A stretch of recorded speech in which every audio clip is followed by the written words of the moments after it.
In this Employee Services video, we're going to look at open enrollment and how to select and finalize your benefit elections. You'll be ready to do this after you've reviewed your open enrollment package for the new year and decided on the choices you plan to make. Log into Employee Services with your unique user ID and password and choose Open Enrollment. The first screen will be the Usage Agreement Acceptance, stating that you accept or decline the terms of usage. Once you accept, you can proceed to the Benefit Categories list. First, answer a few general health questions.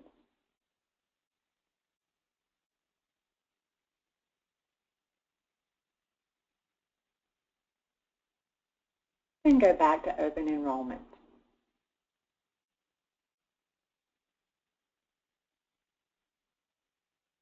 Under Benefit Category, there are underlined links to plan description documents. If you leave Employee Services to look at a link in a new window, be aware that your Employee Services session will time out after 5 minutes and you'll be forced to sign back in. Under Election Status, you can tell if you have an incomplete task. Completed tasks are eligible for review. Your cost per pay period can change as you elect different benefit options. Medical insurance election status requires election of an option that may allow for dependents. This employee currently has an employee-only option, but I want to change that and select an option coverage that includes dependent children. That brings a red prompt to the top of the screen reminding this employee that the covered dependents require election options. Is this dependent going to be covered or waive coverage? Once you've selected the coverage option for the dependents, click back to Open Enrollment.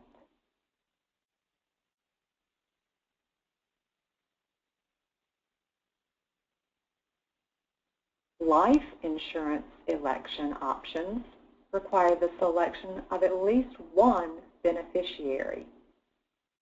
Again, there's a red reminder at the top. I'm going to enter a percentage for my primary beneficiary. And this column must total at least 100%, or it does have to total 100%. You can also have an optional secondary beneficiary. Then click back to Open Enrollment.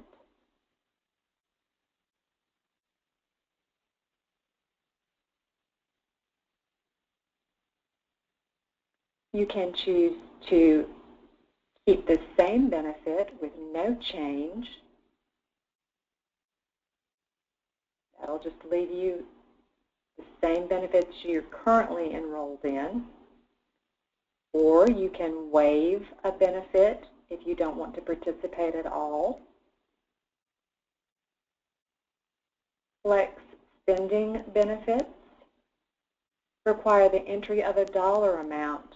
If you're going to add or change a flex plan, you would be entering a dollar amount. This is an annual contribution amount.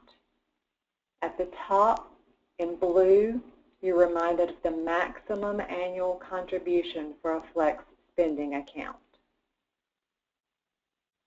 Click back to Open Enrollment.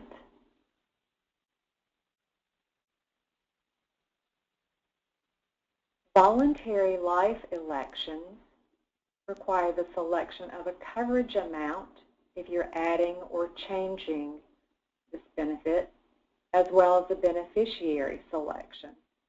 I'm going to change this for this employee, which means I have to select a coverage option as well as a coverage amount. Then scroll down to select primary beneficiary. I'm going to enter 2 at 50% each. And you can see that as long as I don't have 100% total in this column, I have a red error. I need another 50% to bring me to 100% for a primary beneficiary. I have no red errors, so I can go back to open enrollment.